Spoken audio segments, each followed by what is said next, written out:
नमस्ते friends. TDS related और एक वीडियो में आप सभी का स्वागत है। इस वीडियो में हम लोग बात करने वाले हैं टीडीएस के सेक्शन 194 आई बी के बारे में। इस सेक्शन के अंतर्गत इंडिविजुअल और एचयूएफ टैक्स पेयर्स को रेंट का पेमेंट करते समय उसमें से टीडीएस काटना होता है। उसके बाद ही रेंट का पेमेंट करना होता है। इस सेक्शन के अंतर्गत जो टीडीएस काटा जाएगा वो सेक्शन 194 आई के अंतर्गत जो टीडीएस काटा जाता है उससे अलग है। इस सेक्शन के अंतर्गत सिर्फ इंडिविजुअल और एचयूएफ पर्सन को टीडीएस काटना होता है। ऐसे इंडिविजुअल और एचयूएफ पर्सन्स जिनका पिछले साल में बिजनेस से टर्नओवर 1 करोड़ और प्रोफेशन से टर्नओवर 50 लाख से कम है, ऐसे पर्सन्स को इस सेक्शन के अंतर्गत टीडीएस काटना होता है।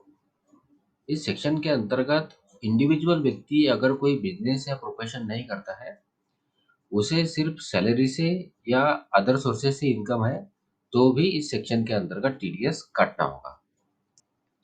इस सेक्शन के अंतर्गत टीडीएस काटने के लिए टैन नंबर होना जरूरी नहीं है।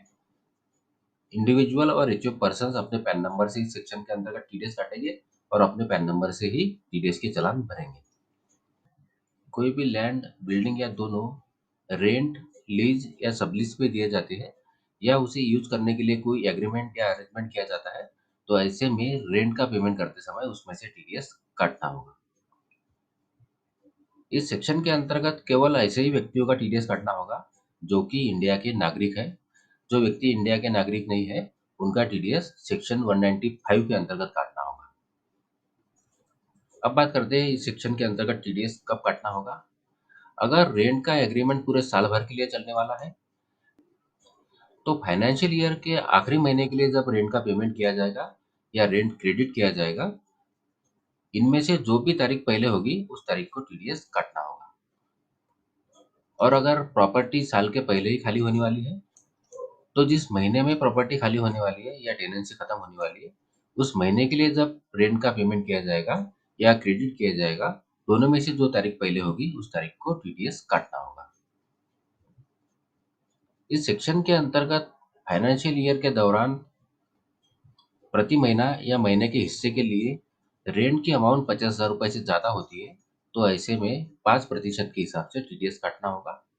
और अगर डीडक्टी का पैन नंबर अवेलेबल नहीं है, तो ऐसे में 20% के हिसाब से टीडीएस काटना होगा। तो यहाँ फाइनेंशियल ईयर के दौरान रेंट की अमाउंट 50,000 रुपए पर मंथ या महीने के किसी हिस्से के लिए 50,000 रुपए से ज्यादा होती है, तो ऐसे में टीडीएस काटना होगा और उसका रेट होगा 5%। अब बात कर लेते हैं कि टीडीएस की चालान कब भरनी होगी और टीडीएस का स्टेटमेंट कब फाइल करना होगा। इस सेक्शन के अंतर्गत फॉर्म 26 क्यू सी फाइल करना होता है, जो कि चालान कम स्टेटमेंट है। जिस महीने में टीडीएस काटा गया है, उस महीने के पूरे होने के बाद 30 दिन के अंदर इस चालान को भरना होता है। जैसे ही चालान का पेमेंट कंप्लीट हो जाएगा, स्टेटमेंट भी सबमिट हो जाएगा। इस फॉर्म नंबर 26 क्यूसी की ड्यू डेट निकल जाने के बाद 15 दिन के अंदर फॉर्म नंबर 16 सी के अंतर्गत टीडीएस सर्टिफिकेट डिडक्टी को इशू करना होता है। तो इतनी शॉर्ट इन्फॉर्मेशन टीडीएस के सेक्शन 194 आई बी के बारे में। आशा करता हूँ इस वीडियो की जानकारी आपको यूजफुल लगी हो। अगर इस वीडियो की जानकारी आपको यूजफुल लगी है तो वीडियो को लाइक करिए, चैनल को सब्सक्राइब करिए। धन्यवाद।